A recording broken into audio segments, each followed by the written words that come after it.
Hello, you wonderful people, and welcome to another episode of Crime Centric. This being a show it's about crime dramas that I watch. For today's episode, I'm going to talk about episode 13 of Leverage Redemption. A lot of really interesting things went down in this episode, so let's break it down. I always think it's so interesting when it's they're literally, the episode involves them just coming off of a mission, and so they were basically hijacking someone's yacht in the middle of the sea and stuff like that, which, that's cool and everything. But the problem is Elliot and Parker got caught up in the storm. And so they had to stay at a nearby inn and stuff like that. So they couldn't make their way home. And Elliot gets Maria to pick them up, which is wait, you're getting a marshal to pick us up? It's yeah, we're not technically on the job, so it's fine. But I because where it initially starts, we have you immediately go, okay, we're dealing with dirty cops because they're beating up a guy, and you're like, for what? You don't get the context until later on. And I like the twist where it's initially this is all about Omar, the guy who got beat up, being his ex-con who has information about the rest. He basically has video footage that can prove that they are all dirty cops back in their time in narcotics. So all of them are going to go down. So this is about protecting themselves, to the point that they kind of show up, flashing their badges and locking down a hotel. And then Elliot Parker just randomly show up. And then Maria shows up later on, but Elliot's got to tell her, they're no, don't flash your badge, when they have to pretend to be brother and sister. And so that turns into a whole complicated situation because the place is crawling with cops. And they can't get any signal out to contact Harry and Sophie about trying to figure what's going on. So ultimately there is a radio that Maria and Elliot go see, because I love that Parker made a reference of oh, you seem happy or whatever. He's I'm not happy, because she's wait, happy? She's did I get it wrong again? I was right. That's the big thing for Parker, for her to oh, emotions. It's still, even all this time later, she's oh, happy. Was happy the wrong emotion? Am I getting it confused with something else? It's yeah. Which makes me still think about that. Wasn't that in the final season? The doll. That might not have been the final season. The doll that they basically stole to make it seem like it was one related with toy companies. I can't remember if that was in the final season or not. Like I said, a lot of it blurs together. But they use that toy that's supposed to be an emotional toy for therapy. Oh, let kids show their emotions and stuff like that. So it just makes me think back to that, especially because because I think in that very episode you saw Parker with a doll in her flashback, and she was in a therapy session and using the doll to represent how she's angry, what the doll's feeling or something, and it's angry rage is all she was feeling or something like that. So it just makes me think even after all these years she still kind of has to second guess whoa, did I get the emotion wrong again? So it's she's still a constant work in progress. So I thought that was interesting. But obviously it definitely seems because especially when Maria introduced herself, she's oh, you must be Parker. And I love that it's immediately, you don't need to know oh, it's not you confused to oh, you must be Sophie. It's no, you immediately go, oh, you must be Parker. It's yeah, off the wall behavior. It's oh, there's got to be Parker. And it's Parker doesn't shake her hand. It's oh, Mr. I've taken every truth serum, which I think is funny considering he just took another one fairly recently. But I guess now he has officially probably taken every truth serum under the world. But basically he was explaining him and Maria don't talk about work, because at first it's oh, she knows me, so she must know about work. It's no, we don't talk about work, but I do talk about my colleagues and stuff like that. I mean, he can't help but talk about them, because also they're not just colleagues, they're family. He won't outwardly say that because Elliot's not the one that always gets very touchy-feely, so he'll kind of bottle that back. But I love that he was talking to Maria. It's yeah, what do you actually do? Who do you actually work for? And he's oh, let's quickly dodge that. And he's oh, it seems Parker doesn't like me or something like that. It's no, she just, believes you seem to make me happy. And she's oh, seem to. It's no, you do make, look, the ham radio. Oh my God, it's so amazing. I do like the code, what was L1, essentially it was leverage 1. I thought that it was LV1 or something like that. I was headquarters, LV1 HQ. I was I like that, because it's supposed to be because they are the main branch of Leverage International, so it's of course they'd be LV1. So I thought that's pretty dope. But they were able to get in contact with Sophie and Harry, who Harry had to basically like, basically it was like I guess a fantasy football. Well, it was some sports thing because I'm not the sports dude. This would be one of those moments like you get one of Philip DeFranco's shirts that just says sports. Oh man, isn't it awesome about insert sport? And oh man, we're cheering for insert team. Oh yeah, repping sports. That's supposed to be the inside joke of like why he just has merch that just says sports. Regardless, I wonder does he still sell those or not? Probably still does. But regardless, I'm going on a tangent. It just made me think of that. But they end up finding out that Omar is being held at like a hospital, so it's like, right, we need to go like there to get some information. But during the like struggle, there was a dirty cop who ends up confessing like, you know, all that went down. Sadly, the radio got messed up in the process. And I love how they cover for it when it's like, and this to me I think was really interesting. Like obviously like Parker was playing a role of like the drunk sister of like, oh, he brings someone, he's my brother, he broke dad's boat, and we're supposed to be a family, but here he is inviting someone to the family. I was like, oh, I was like, that's why you don't like Maria? Because it's like, right. Because I think it's interesting because a lot of like this, like Leverage, the main branch of Leverage has always been like that core group. So I think it is a thing of like, no, a lot of the like core like elements of, it's like bringing someone into the family without really like, oh, because think about the relationships, like Nate and Sophie, yeah, they kind of, well, specifically Sophie kind of dated outside the group, but obviously that didn't last. But that, in particular, I'm referencing season 2. When they met up again, she was already dating someone, but that didn't work out because she could never really be open about who she was. But like her and Nate dated, and then there's her and Hardison and Elliot, like, you know, never really sat still long enough in some cases. The only one being like, is it Jamie Ray Newman's character from like season 1, like obviously because they have history, and then like Alana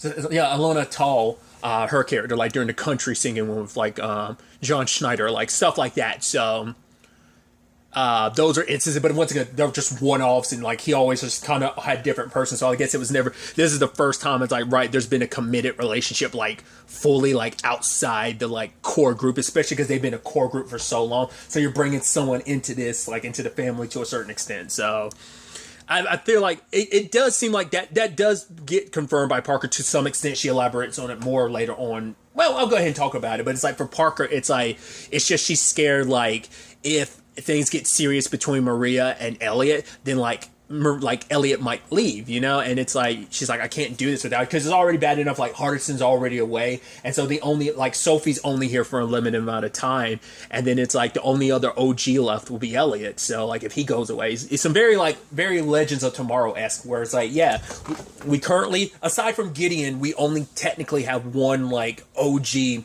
like bodied member of the Legends currently left, you know? So I think it's kind of something of that, where it's just kind of like, yeah, because if Elliot ever leaves, it'd be like, oh yeah, like my family's kind of divided, and it's kind of hard to do it without them. It's like she's always had their support for years, so not having it would be hard enough. So I just thought that was kind of a fascinating thing. But I did like that, obviously, it's like, oh, like, the guy Abel, he goes looking for him. It's like, oh, here we are making out. He's like, what are you doing here? He's like, I mean, what are we not doing? And so, and Elliot's got a dislocate shoulder, and I love Parker. Parker's such a dick. When people get injured, she just starts poking at it. Which I'm like, no one was poking at your leg when you broke it in the final, or like did what you did to it in the final episode where you had to be kind of on bed rest. Like, no one was poking that. So like, why are you up here poking Elliot's shoulder and everything, dislocated shoulder, especially because it's like, oh, isn't this supposed to hurt and stuff like that? Even Maria offering to put it back into place, it's like, but it's gonna hurt, and just like you have Parker being like, oh god, I want to be around and not miss that, and just gets in a few more pokes before she leaves. It's just like, oh, she's so infuriating, because Elliot doesn't get to say his damn it Hardison, so it should just shift over to just damn it Parker. I mean, it's there to a certain extent when he's just like, Parker, you know, so when he has to kind of grit his teeth, to be fair, like, Elliot's the angriest of everybody on the group. So I thought that was fascinating. But like I said, finding out the truth that this is about a lottery ticket, not like, oh, like, Omar having evidence against him and stuff like that, because like his sister Roxy is who's someone they meet aside from the owner McLeod, but Roxy was like, yeah, my brother hasn't been in trouble since he was a teenager, like he's always, so it's like for her it's like my brother's never got mixed up in drugs and stuff like that, and that's why it's like, yeah, it's a lie.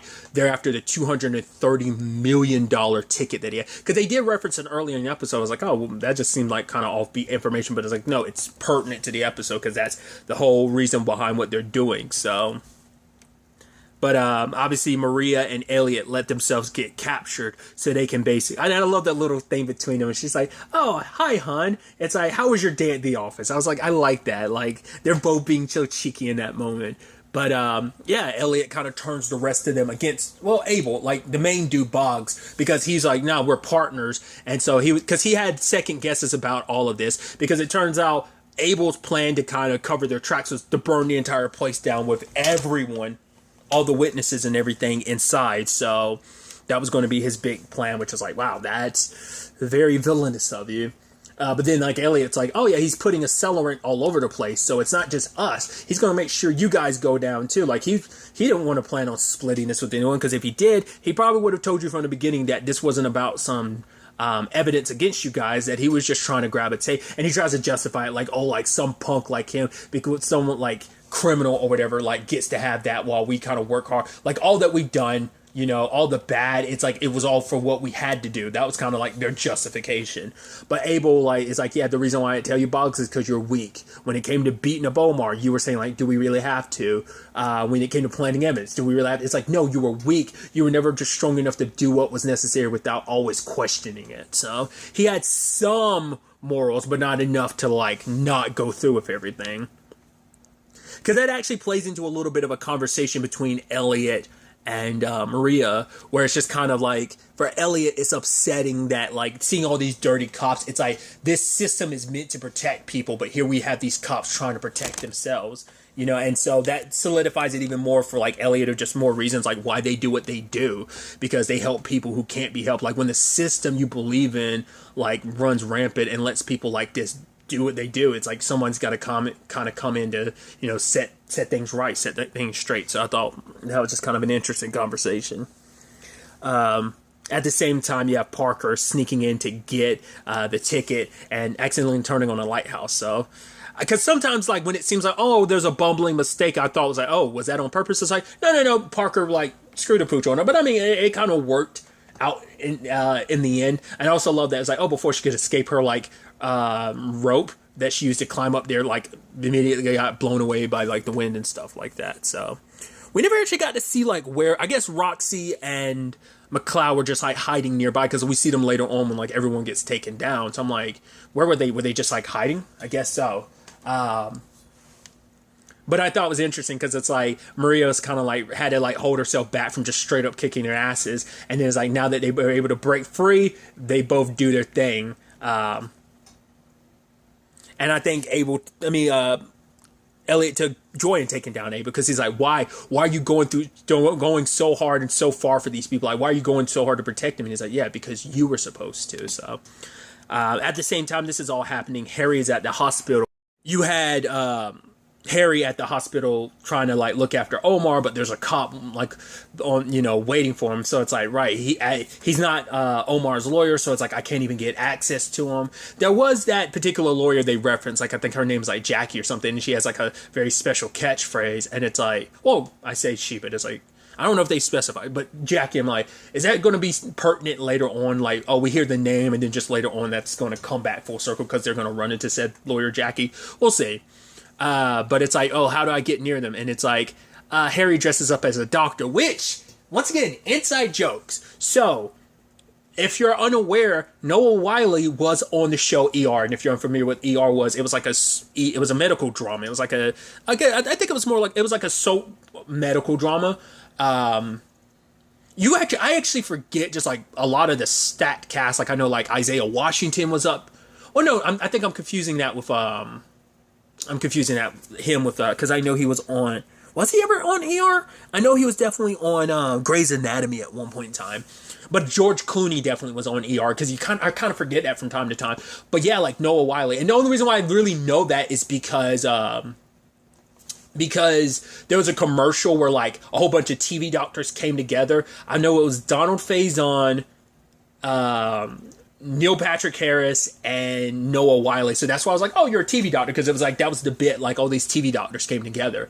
But also the reason why this is kind of in the general zeitgeist and just interesting timing, because recently, because I got to listen to all of it because I've only listened to a fraction of it, but Ming Na Wen was recently on Michael Rosenbaum's podcast, Inside of You with Michael Rosenbaum, and it's just a little bit, I'm just constantly reminded of why I love Ming Na Wen, which I also like. I only recently found out she was on ER herself. I was like, what? That's crazy. But I just love Ming Na Wen, dude. Also, like, when you hear about, like, there's, like, if you ever look into it, it's freaking hilarious. But, like, the cast talking about how she was on set behind the scenes on Agents of S.H.I.E.L.D. I think it's so amazing, it's so funny, and so awesome. It just makes me adore her even that much. She's just too awesome, dude. But nevertheless, this isn't a Ming Na Wen love fest, even though it could be. Like, that woman is fantastic. I adore her so much. Regardless, so I just thought that was kind of a nice little, like, wink and nod. I was about to say, like, I wonder, does Dean Devlin have anything, like, related to ER? I know it's just, like, Noah Wiley. I wonder, is that all there is to it? But it's just kind of like, even later on stuff, it's like, oh, how'd you know all that doctor stuff? He's like, TV. I'm like, I like inside jokes, especially when I understand the references and the winks and the nods. I thought that was pretty dope. I like that I was wondering where the dummy was going to come into place, but it's like, right, that cop. And I don't know if that was just the actor himself, but in that moment when he hit the wall, he's just almost like, ow. Like, I don't know if that was like a real moment for the actor being like, oh, I kind of hit that too hard, but it's like, oh, let's keep it in. Or whether it's just kind of like, no, that's just the character. I don't know. Part of me was almost thinking like that was the actor himself. Like, oh, I kind of hit that too hard. Sorry, I hurt myself a little bit. But luckily, they were able to help Omar. So on the island, they got the confessions. They took down the dirty cops. And I love the whole thing of Parker's like, right. So Elliot told me you think I don't like you. And she's like, oh, no, Parker, it's not that. And she's like, shh, it's okay. You were right. I love how blunt she can be. And it's like, she's looking at her. And Parker's like, yes, you were right, but obviously you're not right now. And so it's like, Elliot's almost just like, forget about it. And so, like, when Parker has to give over the ticket, she's like, oh, but it's so much. I can hold on to you. And just like, Parker, right.